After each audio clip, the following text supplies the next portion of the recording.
Thank you. Your Excellency Carlos Agostinho Rosário, Prime Minister of the Republic of Mozambique, Your Excellency, the Secretary of State for Youth and Employment, and all ministers present, Excellency, the Mayor of the Municipality of Maputo, Your Excellency, the Ambassador of Sweden, Honourable representatives of the employers and workers of Mozambique, Honourable President of the National Youth Council, ladies and gentlemen, it is indeed an honour to take part in this most important high-level meeting, bringing together the government, the employers, and the workers of Mozambique, as well as their national and international partners, to develop collective strategies for employment in your country. I want to thank you for the invitation. And let me start by commending the government of Mozambique and their social partners for the launching of the new National Employment Policy Implementation Plan. Joining you virtually today from Geneva provides me with an important opportunity to reinforce the ILO's already strong relationship with Mozambique. Back in 2013, my first official visit to Africa after I became Director General of the ILO included a visit to your country, and I had the opportunity to meet and to discuss with our tripartite constituents in Maputo. And then in 2018, I had the great honor to welcome His Excellency President Felipe Nyusi at ILO headquarters here in Geneva. It was a memorable occasion to discuss our cooperation and to renew our long-standing partnership. And so, ladies and gentlemen, I'm glad to see Mozambique and the ILO once more working together for the creation of decent work for all in your country.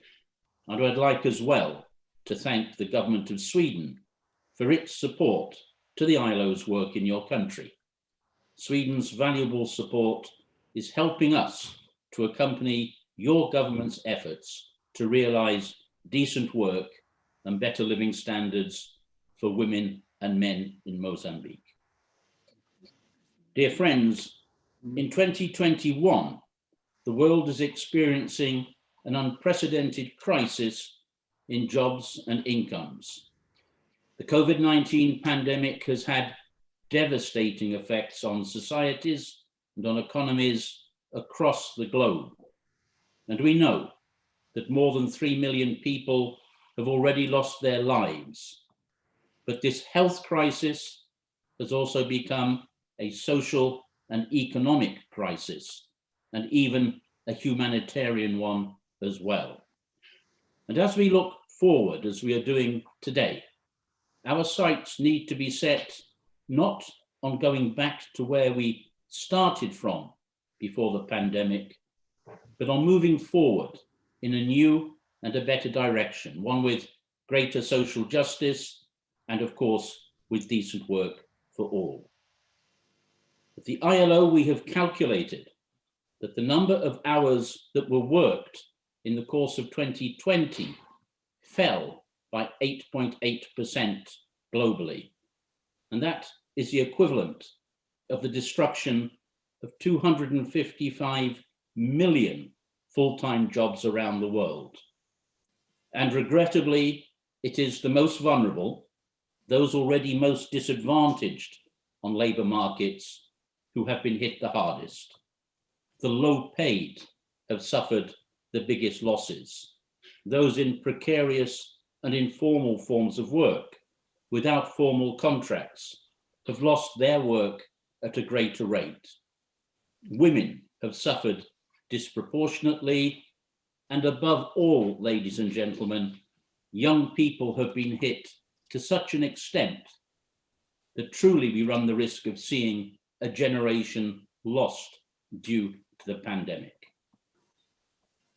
The African Development Bank has estimated that the negative impact of COVID-19 in Africa will result in an additional 28 to 38 million people sliding into extreme poverty. And the outlook for 2021 remains very uncertain. while an economic recovery seems probable in the second half of the year, we anticipate, nevertheless, that the global working hour losses compared to before the crisis will continue to be the equivalent of 36 million full-time jobs. That is in the best, the most optimistic of cases. And this means that we have a long way to go together. Dear friends, in Mozambique too, the most vulnerable, the most disadvantaged in the labor market have been, like everywhere else, hit the hardest, and they need protection. And you're all well aware that almost 80% of the labor force in Mozambique is working in the informal economy with limited or no access to social protection. And the impact of the crisis on workers are reflected as well in the difficulties that enterprises, especially small and medium-sized enterprises, are enduring. And I note that in Mozambique, your National Statistical Institute estimates that over 80,000 enterprises employing 3.3 million workers have been affected by the pandemic. The revenue losses of those enterprises had reached 41% just by the end of the first semester of 2020.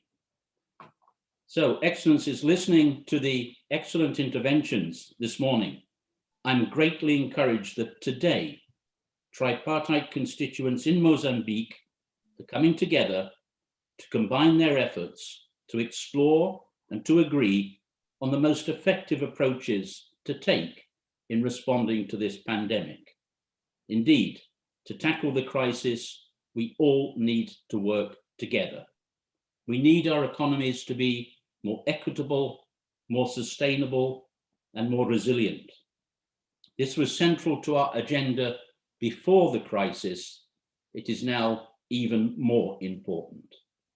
We need to support a recovery that is robust, that is broad-based, focusing on employment, income, workers' rights, and social dialogue. In short, what we at the ILO call a human-centered recovery. We need to reduce inequalities, and this calls for considered policy decisions, including through human-centered macroeconomic and investment policies, and by ensuring equal opportunities for accessing decent jobs and income. The pandemic has also shown us that factors such as unequal access to connectivity need to be taken into account and addressed. The ILO is pleased to be providing technical and policy support to our friends in Mozambique in the areas of employment creation, infrastructure development, and social protection.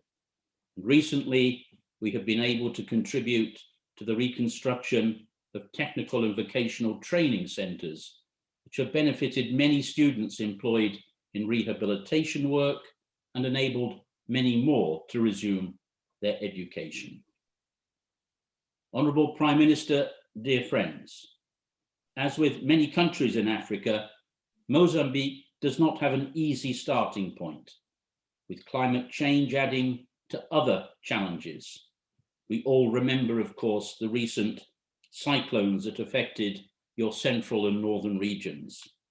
And yet, your government has already implemented many important measures and is focusing much effort on youth, as shown by the establishment of the Fund for the Support of Youth Enterprises.